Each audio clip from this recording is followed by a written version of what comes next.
Hi guys, welcome to our channel Telugu audio stories with మైత్రి.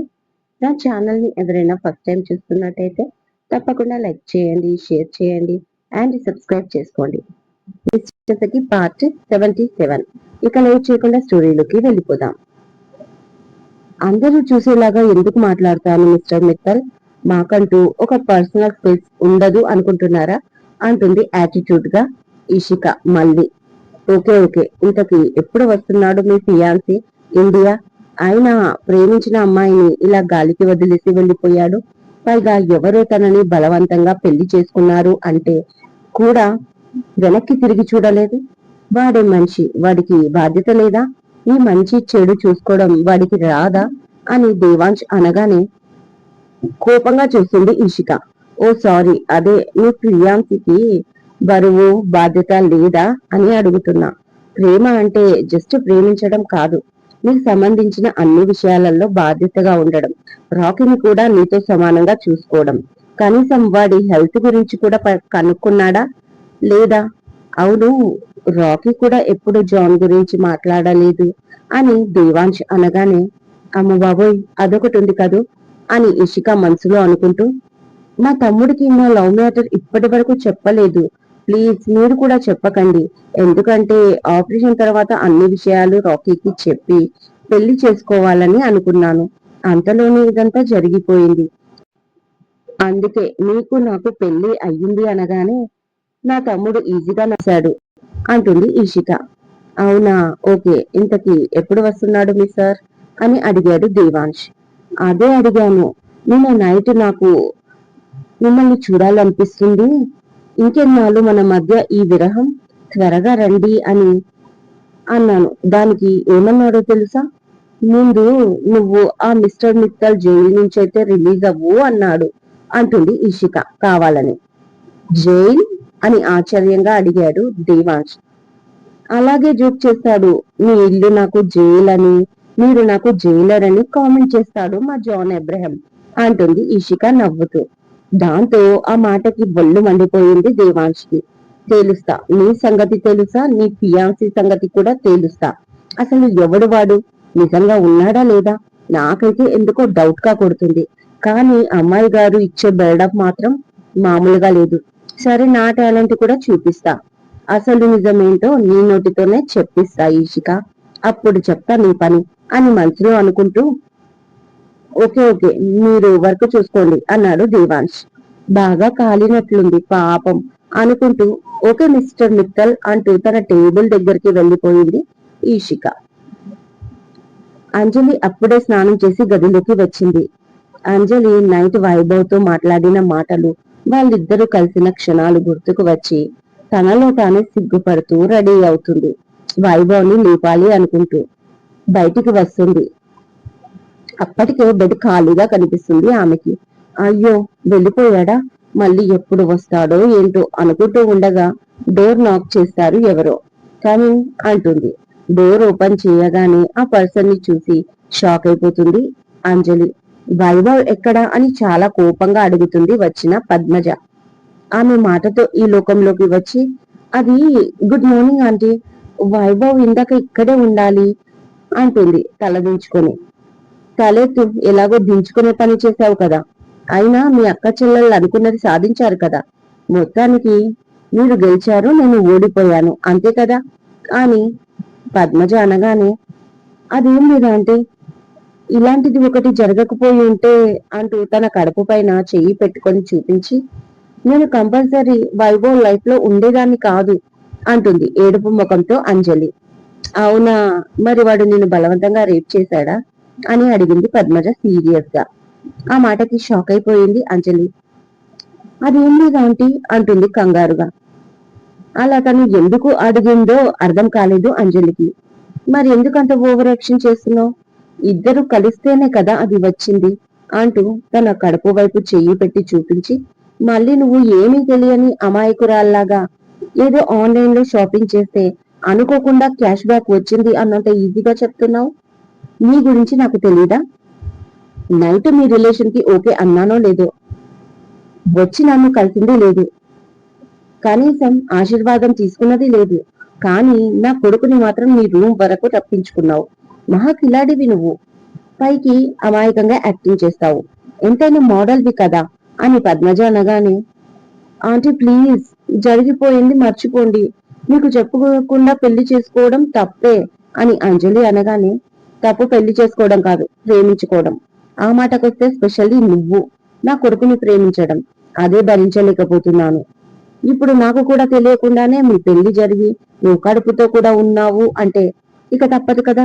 నీ ముఖం, నా కొడుకు ముఖం చూడకున్నా కనీసం నీ బిడ్డ, అదే నా ఇంటి వారసుడి ముఖం చూడాలి కదా అని 2 సెకండ్లు ఆగిన పద్మజ, ఒకటి అడుగుతాను, నిజం చెప్పు.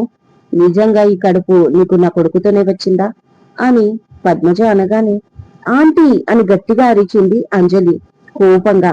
అప్పటికే ఆమె కళ్ళల్లోకి వాటర్ వచ్చేశాయి. పర్లేదు, నీ సౌండ్ లో బాగానే రోషం వినిపించింది. అయితే ఇది మా బ్లడ్డే అన్నమాట. సరే, ఒకసారి ఎక్సెప్ట్ చేశాక తప్పదు కదా. ఇన్ని రోజులు ఎన్ని తక్కలాడావో తెలియదు. కానీ ఇక పైన మొత్తం ఈ ఇంటి కోడలుగా ఒక పద్ధతితో ఉండాలి, అర్థమైందా అంటుంది పద్మజ. ఆమె ఏం మాట్లాడుతుందో తెలియదు కానీ కోడలుగా నన్ను యాక్సెప్ట్ చేసిందన్న సంతోషంతో, మీరు ఎలా చెప్తే అలాగే ఆంటీ అంటుంది అమాయకంగా ఫేస్ పెట్టుకుని అంజలి. ఓకే, 2 రోజుల్లో వ్రతం అనుకుంటున్నాం. అలాగే ఇంట్లో చిన్న పార్టీ కూడా, దానికి సంబంధించిన షాపింగ్ అని పద్మజ అనగానే, నేను రెడీ అవుతాను ఆంటీ అంటూ ఫాస్ట్ గా డ్రెస్సింగ్ ఏరియా వైపు వెళ్ళబోయింది అంజలి. ఒక్క నిమిషం ఆగుతావా? నువ్వు ఆల్రెడీ ప్రెగ్నెంట్, చెయ్యాల్సిందంతా చేసావు కదా. ఈ షాపింగ్ అయినా మాకు వదులుతావా అని కోపంగా అడిగింది పద్మజ. ఓ సారీ ఆంటీ, అవును నాకు నీరసంగా ఉంది అంటుంది అంజలి. కదా, ముందు నీ హెల్త్ చూసుకో, షాపింగ్ నేను షమ్మి చూసుకుంటాం. టిఫిన్ పంపిస్తాను, తిని డాక్టర్ ఇచ్చిన మెడిసిన్ కరెక్ట్ గా వేసుకో. అండ్ ఈవినింగ్ రెడీగా ఉండు, డాక్టర్ దగ్గరికి వెళ్ళాలి మనం అంటుంది పద్మజ. దాంతో అలాగే అన్నట్లుగా బుద్ధిగా తల ఊపింది అంజలి.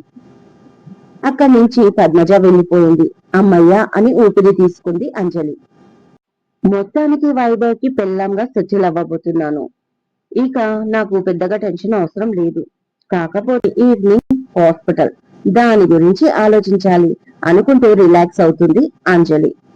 ఈవినింగ్ షాపింగ్ కి వెళ్లిన వాళ్ళు ఏమేమి తెచ్చారు, ఇంకేం అవసరమో, బంధువుల్ని ఎవరెవరిని ఆహ్వానించాలి, ఇవన్నీ డిస్కషన్ చేసుకుంటూ కూర్చున్నారు హాల్లో. వసుంధరాదేవి, షర్మిల, పద్మజ, సుజిత. అప్పుడే ఈషిక ఆఫీస్ నుంచి రావడంతో వసుంధరాదేవి నవ్వుతూ, ఈషికని ఇప్పుడే వచ్చావా అమ్మా అని అడుగుతుంది. అవునమ్మమ్మ గారు అంటుంది ఈషిక. మళ్ళీ జాయిన్ అయ్యావంట ఆఫీస్ కి అని అడుగుతుంది సుజిత నవ్వుతూ. అవునా ఆంటీ, ఇంట్లో బోరుగా ఉంది అన్నాను. ఇలా మార్నింగ్ ఆయనతో ఆఫీస్ కి రావాల్సిందే అన్నాడు, దాంతో వెళ్లాల్సి వచ్చింది. నీకు చెప్పలేకపోయాను, ఐఎమ్ సో సారీ అంటుంది ఈషిక. పర్లేదులే, ఇందులో సారీ ఎందుకు అంటుంది సుజిత. అక్కడ షర్మిల, పద్మజలు కూడా ఉన్నారు. ఎల్లుండి వ్రతం ఉంది. ఇందాకే మీ ఆంటీ వాళ్ళు షాపింగ్ కి వెళ్లి వచ్చారు. అలాగే ఇప్పుడు బంధువుల తాలూకు లిస్టు రాస్తున్నారు. ఎల్లుండి నువ్వు ఆఫీస్ కి వెళ్ళకు, ఎందుకంటే ఇక్కడ చూసుకోవాల్సిన పనులు చాలా ఉన్నాయి. అలాగే దేవాంశిని కూడా ఆ రోజు ఆఫ్టర్నూన్ రమ్మను అంటుంది ఆర్డర్ వేసు వసుంధరాదేవి. అలాగే అమ్మమ్మ గారు అంటుంది ఈషిక. అప్పుడే అంజలి బయటికి వచ్చింది. వచ్చి ఇషిక దగ్గరికి వస్తూ, అక్క ఆఫీస్ కి వెళ్ళామంట కదా, నాకు మాట మాత్రమైనా చెప్పలేదు అంటూ వస్తూనే ఈషిక చెయ్యి పట్టుకుంది. దాంతో ఈషికతో పాటు పద్మజ కూడా షాక్ అవుతూ ఇద్దరిని చూస్తుంది. ఇద్దరి మధ్య ఏమీ లేదు అంటూనే బాగా అతుక్కుపోతున్నారు. గొప్ప నటీమణులు వీళ్ళు అని మనసులో తిట్టుకుంటూ అంజలి చూపిస్తున్న చనువుకి ఏంటిదంతా అన్నట్లుగా చూస్తుంది అంజలి వంక ఈషిక. తన చూపుని అర్థం చేసుకున్న అంజలి, అక్క నీతో కొంచెం పర్సనల్ గా మాట్లాడాలి ప్లీజ్ అని రిక్వెస్టింగ్ గా వాళ్ళకి వినిపించకుండా అంటుంది. మళ్ళీ ఏంటి, ఏదైనా ఉంటే ఇక్కడే మాట్లాడు అంటుంది ఈషిక కూడా నెమ్మదిగా. ప్లీజ్ అక్క అంటుంది అంజలి. సరే అంటూ నేను ఫ్రెష్ అప్ అవుతానండి అని వాళ్ళకి చెప్పి పైకి వెళ్తుంది ఈషిక. అంజలిని తీసుకొని వాళ్ళ ఫ్లోర్ లోకి వెళ్ళగానే ఏంటి విషయం అని అడిగింది. అక్క, పద్మజ ఆంటీ చాలా తిడుతున్నారు, ప్రతి విషయానికి నన్ను ఇన్సల్ట్ చేసి మాట్లాడుతుంది. నేను భరించలేకపోతున్నాను అంటుంది అంజలి. తప్పదు కదా అంజలి, ఈ విషయంలో నేను నీకు ఎలాంటి సహాయం చేయలేను. ఎందుకంటే ఇది మీ ఫ్యామిలీ మ్యాటర్ అవుతుంది కాబట్టి. మొత్తానికి నిన్ను వాళ్ళ ఫ్యామిలీలోకి ఇన్వైట్ చేయడమే చాలా గొప్ప విషయం.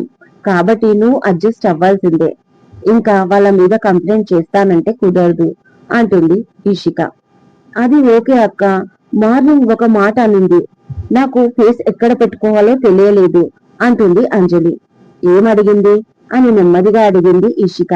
అప్పటికే అంజలి ఏడుస్తూ, అక్క నా కడుపులో బిడ్డకి వైభవేనా తండ్రి అని అడిగింది ఆంటీ అంటూ ఏడుస్తుంది. ఇక ఆ మాటకి ఈషికకు కూడా చాలా బాధ అనిపించింది. పద్మజకు వీళ్ళని చూస్తేనే నోటిదూల ఎక్కువ మొదటి నుంచి. దానికి తోడు ఇప్పుడు అంజలి కూడా ఆమెకి ఇష్టం లేకుండా ఆమె కొడుకుకు భార్య అయిపోయింది. ప్రస్తుతం ప్రెగ్నెంట్ గా ఉన్న అమ్మాయిని ఇలా అడగొచ్చా? చిన్న చూపు చూస్తే తట్టుకుంటారేమో, కానీ క్యారెక్టర్ మీద డౌట్ పడితే అది ఎవరికైనా బాధ కలుగుతుంది అనిపించింది ఈషికాకి. అలా అని ఏంటిది అని అడగలేదు, గొడవ పెద్దదైపోతుంది. అందుకే వీలైనంత అంజలికి నచ్చజెప్పాలి అనుకుంది ఈషిక. చూడు అంజలి, మనం ఎలాంటి పరిస్థితుల్లో పెరిగామో మనకు తెలుసు. ఆవిడ ప్రతిసారి మనల్ని తక్కువే చూస్తుంది. ఏమీ కానప్పుడే అలా ప్రవర్తించిన మనిషి ఇప్పుడు ఆమెకి ఇష్టం లేకుండా నువ్వు ఆమె కొడుకు వైభవ్ ని పెళ్లి చేసుకొని వాళ్ళ ఫ్యామిలీ మెంబర్వే అయిపోయావు. ఇక ఆమెకి కోపం రావడం సహజమే కదా. నిజానికి ఇందులో నీ తప్పెంతుందో వైభవ్ది అంతే ఉంది. కానీ తమ పిల్లల తప్పు ఎవరూ ఒప్పుకోరు. మనకేమో పెద్దలు ఎవరూ లేరు మన వైపు నుంచి మాట్లాడడానికి అని ఇషిక అనగానే, అదే కదక్క నా బాధ కూడా, మనకు ఎవరూ లేరనే కదా మనల్ని మిడిల్ క్లాస్ అని అనాథలని అంటుంది అంటూ ఏడుస్తుంది అంజలి. ఓకే అంజలి, నువ్వు బాధపడకు. నీకు ఎంత బాధ అయినా అన్నిటికీ వైభవ్ని నీ బలంగా అనుకోవాలి. నువ్వు స్ట్రాంగ్ గా ఉన్నప్పుడే వైభవ్ కూడా హ్యాపీగా ఉంటాడు. అండ్ సేమ్ టైం బేబీ కూడా హెల్దీగా ఉంటుంది. కొద్ది రోజులు నీ పైన కోపం ఉండొచ్చు, కానీ ఎప్పటికీ ఉండదు. బేబీ పుట్టాక గ్యారంటీగా ఆమె నార్మల్ అయిపోతుంది. అప్పటి వరకు నువ్వు కొంచెం ఓపికగా ఉండాలి అంజలి అంటుంది ఈషిక. అలాగే అక్క, ఇప్పటి వరకు చాలా బాధ అనిపించింది. నీకు చెప్తే నువ్వు ఇవన్నీ వివరిస్తుంటే అది కూడా నిజమే కదా అనిపిస్తుంది. సరే నేను ఏమీ అనను ఆమెను, కానీ ఒక విషయం, ఫస్ట్ టైం ప్రెగ్నెంట్ గా ఉంటే మదర్ ఫ్యామిలీ నుంచే హాస్పిటల్ కి తీసుకెళ్లాలంట. ఇక నీకు దిక్కెవరున్నారు, నేనే తీసుకెళ్లాలి అని మార్నింగ్ అనింది. నాకు చాలా బాధ అనిపించింది. ఇఫ్ యూ డోంట్ మైండ్, ఏమనుకోకపోతే. నాకు ఉన్నది నువ్వే కదక్క, నువ్వే నన్ను రేపు హాస్పిటల్ కి తీసుకెళ్లావా, కావాలంటే ఖర్చులు నేను పెట్టుకుంటా అంటుంది అంజలి. ఆ మాట అనగానే ఈషికాకి చాలా బాధ అనిపించింది. నిజమే, అత్తయ్య మామయ్య ఉంటే అంజలిని చాలా ప్రేమ చేసేవాళ్ళు. స్పెషల్లీ అత్త. పండుగ వచ్చిందంటే రెండు చేతులకు గోరింటాకు పెట్టి మురిసిపోయేది. ఈ టైంలో ఆమె ఉండి ఉంటే అంజలి చూసి ఎంత సంతోషపడేది. కానీ ఏం చేస్తాం, ఇద్దరూ లేరు అని మనసులో అనుకుంటూ, సరే తప్పకుండా తీసుకెళ్తా, ఖర్చుల గురించి నువ్వు ఆలోచించకు, డాక్టర్ అపాయింట్మెంట్ అయితే తీసుకో, నేనే తీసుకెళ్తా అంటుంది స్థిరంగా ఈషిక. దాంతో సంతోషపడిన అంజలి, థ్యాంక్ యూ అక్క, థ్యాంక్ యూ సో మచ్, నేను ఎన్ని చేసినా నీ మనసులో పెట్టుకోవు అని హక్ చేసుకొని, అందుకే నిన్ను అడగడానికి నాకు ఎలాంటి డౌట్ రాదక్క అంటూ కళ్ళు తెచ్చుకొని, నువ్వు ఫ్రెష్ అప్ అవ్వు, నేను నీకు కాఫీ పంపిస్తాను అంటూ వెళ్ళిపోతుంది హ్యాపీగా. ఇక ఈషిక తన రూమ్ లోకి వెళ్తుంది. ఈషిక మార్నింగ్ అంజలిని హాస్పిటల్ కి వెళ్ళడానికి అడుగుతుంది. డాక్టర్ ఈవినింగ్ ఉంటారంటక్క అని చెప్తుంది అంజలి. ఇక దాంతో ఈషిక ఆఫీస్ కి వచ్చేస్తుంది. ఆ రోజు తను ఆఫీస్ కి లేట్ గా రావడంతో దేవాంశ్ మీటింగ్ కి వెళ్ళిపోతాడు. దేవాంశ్ షెడ్యూల్ చూసి ఇక నెక్స్ట్ తన వర్క్ ఏంటో చూసుకుంటుంది ఈషిక. అప్పుడే లోపలికి వచ్చిన దేవాంశ్ ని చూసి, హాయ్ మిస్టర్ మిత్తల్ అంటుంది ఈషిక. హాయ్, మీరు వస్తారనుకోలేదు ఆఫీస్ కి అన్నాడు దేవాంశ్. నేను కూడా రావద్దనుకున్నాను, అంజలిని హాస్పిటల్ కి తీసుకెళ్లాల్సిన పని ఉంది, బట్ ఈవినింగ్ వెళ్ళాలి అని తెలిసి ఆఫీస్ కి వచ్చేసాను మిస్టర్ మిత్తల్. ఇంకా మీకు ఒక విషయం చెప్పాలి అంటుంది ఈషిక. చెప్పండి అన్నాడు దేవాంశ్. అంజలి పేరెత్తగానే అతని ఫేస్ మరోలా మారిపోయింది. అది గమనిస్తూనే ఉంది ఈషిక. అయినా తప్పదు కదా అని మనసులో అనుకుంటూ, రేపు వైభవ్ అంజలి కోసం ఇంట్లో వ్రతం చేస్తున్నారు. మిమ్మల్ని ఇంటికి ఆఫ్టర్నూన్ రమ్మంది అమ్మమ్మ గారు అని చాలా నెమ్మదిగా చెప్పింది ఈషిక. దేవాంశ్ సైలెంట్ గా తన వర్క్ లో బిజీ అయ్యాడు. ఇంకా ఇషిక కూడా అతన్ని కదిలించాలి అంటే భయం వేసింది. అందుకే సైలెంట్ గా తన పని చూసుకుంది. దాదాపు 2 hours తర్వాత ఇద్దరు లంచ్ చేస్తూ ఉంటారు. ఆ టైంలో ఒక కాల్ వస్తుంది దేవాంశ్ కి. ఫోన్ లిఫ్ట్ చేసి what mister Sundaram, it is true, present ఎక్కడ ఉన్నాడు అతను అని అడిగాడు హుషారుగా. ఆ మాటలలో హ్యాపీనెస్ కి తలెత్తి చూస్తుంది ఈషిక. ఏదో గుడ్ న్యూస్ ఉన్నట్టుంది. ఏదైతేనే మొత్తానికి మిస్టర్ మిత్తల్ హ్యాపీగా మారిపోయారు, అది చాలు అనుకుంటూ తింటూ ఉంటుంది ఈషిక. చూడండి సుందరం, హోటల్ ఏదో కనుక్కొని వెళ్ళి మీరే రిసీవ్ చేసుకొని మన ఆఫీస్ కి తీసుకొని రండి. మీకు తెలుసు కదా, ఆ పర్సన్ నాకు చాలా స్పెషల్. మళ్ళీ ఇక్కడికి తీసుకొచ్చే ప్రాసెస్ లో క్యాబ్ ఆటో అంటూ తనని ట్రబుల్ తీసుకోవడం నాకు ఇష్టం లేదు. పైగా ఇప్పుడు ఆ పర్సన్ మనకు గెస్ట్, సో మర్యాదలలో లోటు రాకూడదు. డూ యూ అండర్స్టాండ్ అన్నాడు చాలా హ్యాపీగా దేవాంశ్. ఎప్పుడూ లేనిది మిస్టర్ మిత్తల్ ఇంత హ్యాపీగా ఎందుకు ఉన్నాడు? పైగా ఆ పర్సన్ స్పెషల్ అని, వాళ్ళు ట్రబుల్ తీసుకోవడం వీళ్లకు నచ్చదని స్పెషల్ గా చెప్తున్నాడు. ఎవరై ఉంటారు అని ఆలోచిస్తుంది ఈషిక దేవాంశ్ ని చూస్తూ. దేవాంశ్ కాల్ మాట్లాడడం అయిపోయాక, ఈషిక ఇవాళ నా డ్రెస్ కే కదా, లేకపోతే ఏదైనా చేంజ్ చేసుకోవాలా అని అడిగాడు. తన లంచ్ కంప్లీట్ చేసి ఎదురుగా ఉన్న మిర్రర్ లో చూసుకుంటూ. అప్పటికి టై, వాచ్, కోట్ అన్ని సెట్ చేసుకుంటున్నాడు. What mister Mittal, me dressing style కి ఎవరు పేరు పెడతారు? మీరు ఏ డ్రెస్ లో ఉన్నా చాలా బాగుంటారు. అయినా ఆ వచ్చే పర్సన్ అంత గొప్ప, మిమ్మల్ని మీరు రీచెక్ చేసుకుంటున్నారు ఎప్పుడు లేనిది అని అడిగింది ఆశ్చర్యంగా ఈషిక. అఫ్ కోర్స్ ఈషిక, నాకే కాదు నీకు కూడా చాలా చాలా స్పెషల్. ఇప్పుడు నేను ఎంత హ్యాపీగా ఉన్నానో ఆ పర్సన్ ని చూసాక నువ్వు నాకంటే ఎక్కువ హ్యాపీ అయిపోతావు. చూస్తూ ఉండు. ఇంకా ఎంత, జస్ట్ 5 minutes లో మన ముందు ఉంటాడు ఆ పర్సన్. ఎందుకైనా మంచిది నువ్వు కూడా నీ హెయిర్ సెట్ చేసుకో. నేను మేనేజర్ కి చెప్పి తన కోసం స్పెషల్ గా స్నాక్స్ తెప్పిస్తాను. ఎలాగో లంచ్ కంప్లీట్ అయింది కాబట్టి అంటూ వైభవ్ కి బుజ్జికి ఫోన్ చేస్తూ తెగ హడావిడి చేస్తున్నాడు దేవాంశ్. ఇదండి ఇవాళటి ఎపిసోడ్. ఆ వచ్చేది ఎవరై ఉంటారు? మీకెవరికైనా తెలుసా? నాకైతే అస్సలు తెలియదు. ఒకవేళ మీరు గెస్ట్ చేస్తే నాకు కామెంట్ లో చెప్పండి. నచ్చితే చేయండి, షేర్ చేయండి, హైప్ ఇవ్వండి, సబ్స్క్రైబ్ చేసుకోండి నా ఛానల్ ని. మరొక మంచి ఎపిసోడ్ తో మీ ముందు ఉంటాను. మైత్రి.